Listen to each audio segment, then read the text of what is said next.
Welcome back to the channel, everybody. Hope you guys are doing well. Thanks for joining today. Today we're going to take the Meade Mill run back down the Biliary. And special bonus for you guys today, we are also going to get to see some yard operations in Biliary as we break this train down in Monson Yard. When we get there, of course, we'll talk in some detail about all that. But here we're getting ready to depart Meade. We've got our train built up. We're waiting on the brake track here in Fargo Yard and just doing a little brake test here.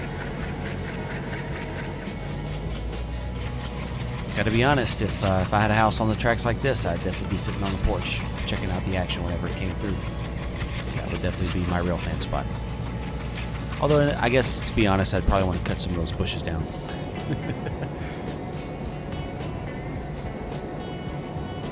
Alright, looks like we got the green light up there at the signal. You can just kind of see it off in the distance. But here we go.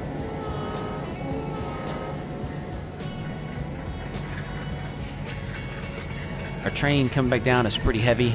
I think we're at like 3,500 tons, which for these three locomotives is pretty good pull. Of course, we have plenty of horsepower, but it's going to be a little bit of a slow start. I have done quite a bit of work actually on the roads on the map and a bunch of the terrain as well. So, you know, obviously the route's not released yet, but if it were currently released, it would actually look quite a bit different than what you're going to see in the footage today, just because I shot this several weeks ago. Here we are pulling out of the racetrack in Fargo Yard. This is in Meade. We're heading, I guess this is west. Long cut-up box cars, and we got some bulkhead cars with lumber in them. Most of the box cars also have lumber in them. And then, of course, we've got some wood chip cars and some cool cars that are empty back there. Kind of the way it works is lumber is shipped in box cars to towns and warehouses, and then flat cars to industries. Here's one of the new bridges I put in. If you watched the recent video on improving the Meade branch, you would see the construction of this bridge. So here we are officially taking the train over for the first time. And here is the next bridge. This one is near the town of Glenthorne.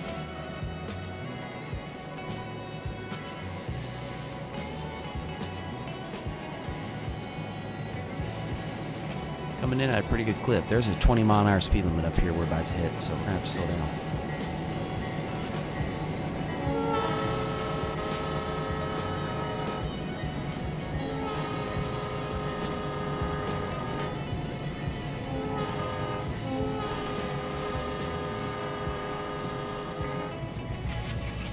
Alright, and here's as we head west out of Glenthorne. This is also a new bridge I put in, little beam bridge here. I guess it's also like a deck girder you could call. Either one would be fine. When we cross this bridge, we're definitely following the speed limit, so I don't like to have any speed infractions. I try to keep it under the limit. And lastly, here is our next big bridge of all the bridges that were replaced. I guess it's a 250-foot span. We do have one more bridge after this, but it's not a large one, so this is our last big one.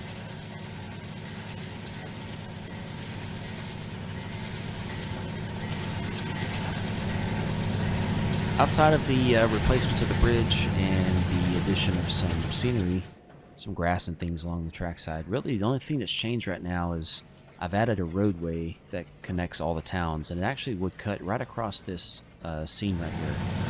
So it's just, I wanted to create some more interaction with the roadways. Not like grade crossings necessarily, but just more evidence that civilization exists. Here we're getting ready to come up the hill. This is the hill into Biliary. It's steepest grade on the route. It's right at 2%. You know, in modern railroading, 2% is relatively steep. But, you know, you just throw some more horsepower on there. You can see, if you check the speedometer on the right, you can see that we do actually pretty quickly lose speed, even though we're in notch 8. So this would be an unsustainable grade. We do not have enough horsepower for this grade with these locomotives. Fortunately, it's not very long, so we just got to get to the top of the hill, and then we'll have to slow down anyways. But knowing that we've got a 20-mile-an-hour speed reduction ahead and we're still sitting at notch 8, that shows you just how much horsepower you need to get up this hill.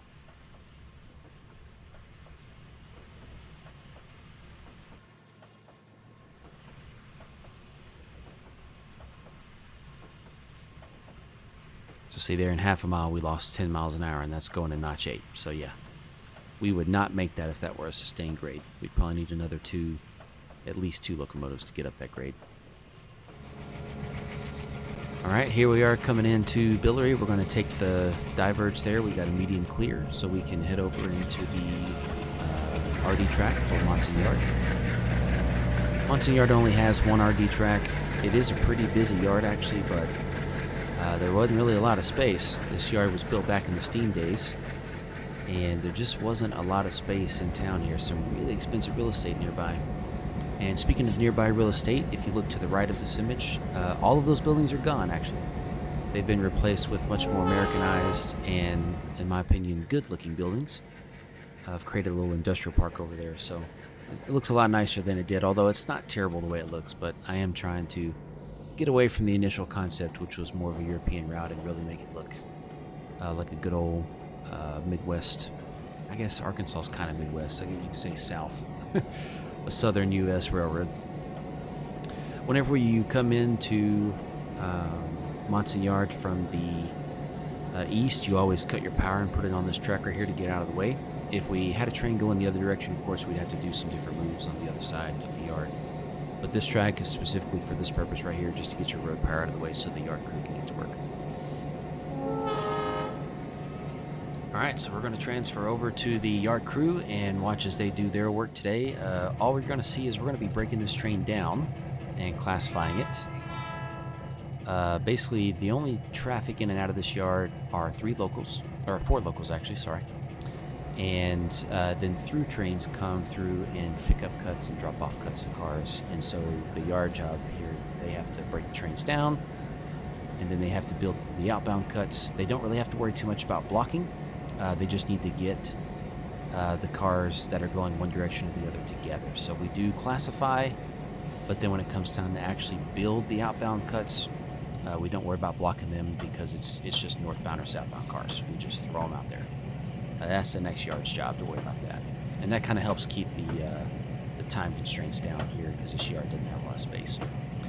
If you look closely on the cars, you will see I've got the car tags up there. I took them off now, but in Trainz, if you hit Control N, you can see the names of rail cars.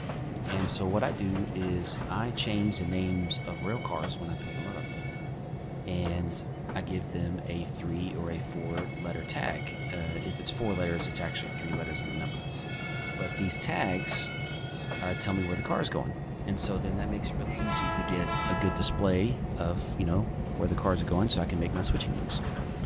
Pretty much the way it works is the first 2 letters represent the first 2 letters of the town they're going to. So that COL boxcar is going to Coxton, and that FUL boxcar is going to Fulton. That's because of the CO and the FU. And then the 3rd letter represents just a 1-letter representation of the industry it's going to. Now, if the industry has specific tracks for specific car types, then I would have a number included. If I don't have a number included, then that means that you can put it on any track you want when you get to that industry. Now I'm going to speed up for the switching here just because it's kind of repetitive, lots of back and forth.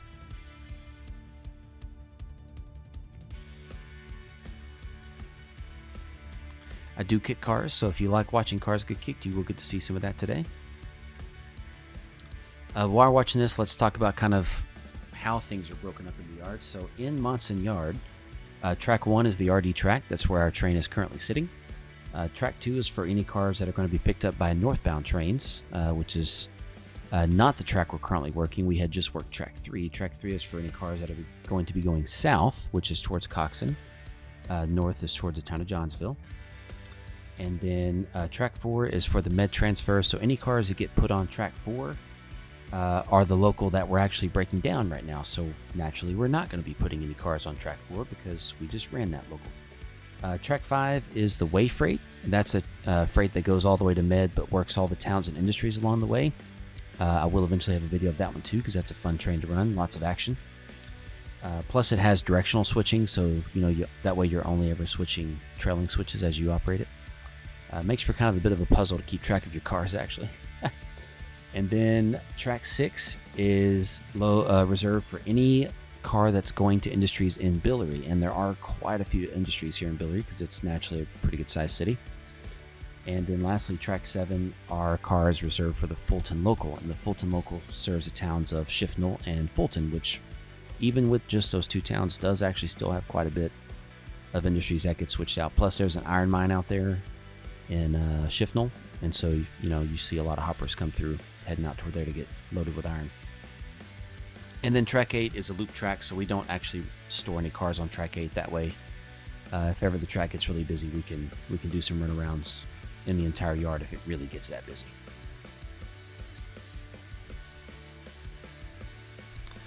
So here, let's see, we got some Coxton cars. So yeah, those are going south, so they're on the southbound track. This BI car, that's going to Biliary, so that's going to go on track 6. And then the JOG and the JOGs, those are going to Johnsville. So those are northbound cars. They'll go on track 1, or track 2, sorry, excuse me.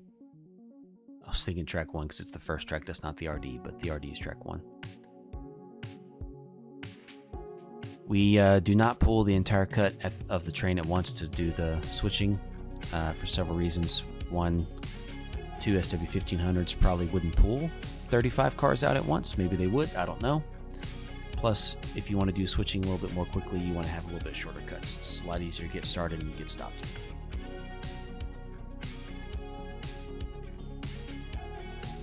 All right, now we're going to go get the last cut here and start breaking this down. Lots of flat cars here with lumber, so these are all going to be going to different industries. It looks like we've got the first couple are going to the tool mill, a couple for the paper mill. Actually, not the paper mill, that was the pallet plant, sorry. We have a plant that makes pallets. And then we ship all those pallets out to the different industries for packaging their goods. Here we're at CP North Biliary. This is the control point on the north side of Biliary. The yard crew does get to use part of this control point when they do their moves. Here we're dropping off our caboose on the caboose track. Get that out of the way.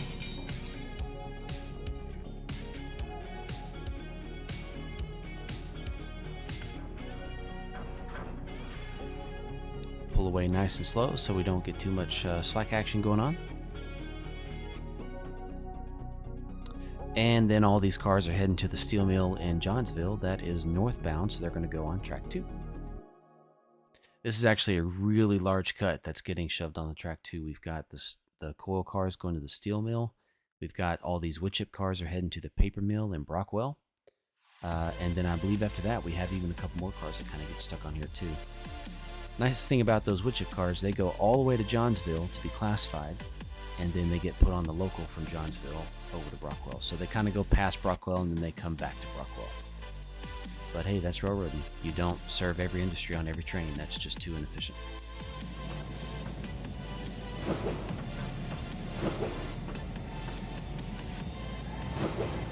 These are heading to Coxton. Let's see, COT, COD, COW, Cal. So yeah, all those are going on the southbound track, track 3. It looks like we have a Biliary car and a Brockwell car coming up next, followed by another Biliary. Oof, kind of all mixed up there. Ooh, that's a good kick. This is one of the reasons that kicking cars is nice if you can do it correctly, is it allows you to throw switches and get past cars just like that, and it makes your switching a lot faster. If you've never tried to kick cars when you drive trains in simulator, you should definitely try it. I probably hit the brakes a little hard when I do it, but it's all good. It's just for fun anyways. Well, we're going to go park the goats over here and take a break, but thank you guys for joining. Stay tuned for more videos. I've got plenty more operations on the way, plus some build videos coming. Thank you guys again for watching. Don't forget to subscribe, like, leave a comment, and share with your friends if you wouldn't mind. It'd be super appreciated. But as always, appreciate it very much, and hope to see you guys soon. Take care.